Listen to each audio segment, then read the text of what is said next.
పోరాట అమరణ వీరులకు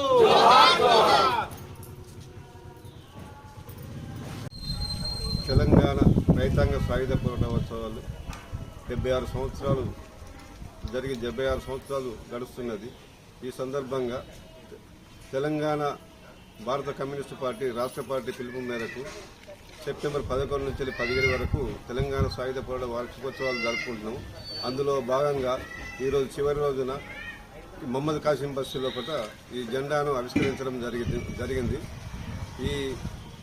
ఈ వారం రోజుల లోపల బెల్లంపల్లి అనే పట్టణం లోపల అనేక వార్డులలో యమవీరుల జ్ఞాపకంగా అన్ని శాఖలలో జెండాలు ఆవిష్కరించడం జరిగినది.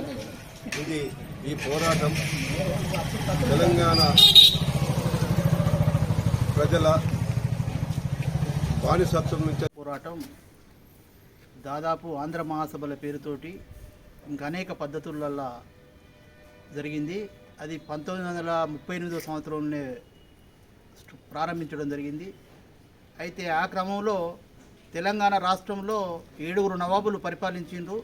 ఈ 7 నవాబుల తోటి ఈ నవాబులే కాకుండా ఈ తెలంగాణ ప్రాంతంలో ఉండే జాగిరిదారులు, జమీందారులు, పటేర్లు, పటవార్లు, పెత్తందారులు, భూస్వాములు వీళ్ళందరూ కూడా ఈ పోరాటాన్ని అణిచివేయడానికి ప్రయత్నం చేసిండ్రు. ఆ సందర్భంలో నల్లగొండ జిల్లా, వరంగల్ జిల్లాలో పాలకుర్తిలో సాకలి ఐలమ్మ, అదే రకంగా దొడ్డి కొమరయ్య, రావి నారాయణ రెడ్డి, బద్దం ఎల్లారెడ్డి, మర్దున్ మొయినుద్దీన్, అదే రకంగా మన జిల్లాకు వస్తే దాది శంకర్రావు, కస్తార రామకృష్ణ శాస్త్రి, బాసెట్టి గంగారాం, వన్నెల ఎల్లన్న, పోతుగంటి పోచెట్టి, ఇలాంటి మహానుభావులందరూ, అదే రకంగా బోతు ప్రాంతంలో చందు శంకర్రావు, మన అనేక ప్రాంతాలలో కూడా మన పార్టీ శ్రేణులు అగ్రభాగా నిలబడ్డరు.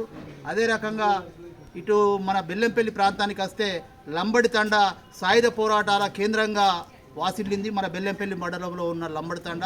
అదే రకంగా మహారాష్ట్ర ప్రాంతంలో ఉన్న ఏదైతే అద్దాల మేడ ఉందో ఆ అద్దాల మేడ కూడా మన తెలంగాణ సాయుధ పోరాటంలో కీలక భూమిక పోషించింది. అస్ఫాబాద్ ప్రాంతంలో దాదాపు అప్పుడు అస్ఫాబాద్ జిల్లా ఉండేది. ఈ అస్ఫాబాద్ ప్రాంతం నుంచి ఒక 300 మంది సాయుధ శిక్షణ కోసం వాలంటీర్లుగా మహారాష్ట్రకి వెళ్ళి సాయుధ శిక్షణ పొందడం జరిగింది. అలాగే విజయవాడ ప్రాంతంలో కూడా సాయుధ శిక్షణ చేయడం జరిగింది. అట్లా వేలాది మంది సాయుధ పోరాట యోధులు ఈ తెలంగాణ రాష్ట్ర విముక్తి కోసం అటు కర్ణాటక ఇటు మహారాష్ట్ర ప్రాంతాలను కూడా విముక్తి చేయడానికి సాయుధ పోరాటం చాలా ప్రధాన భూమిక పోషించింది. ఈ క్రమంలో 10 లక్షల ఎకరాల భూమిని వంచింది. దాదాపు 4,500కు పైగా తెలంగాణ అమరవీరులు సాయుధ పోరాటంలో వాళ్ళ అమూల్యమైన ప్రాణాలను త్యాగం చేసిండ్రు. అలాంటి సందర్భం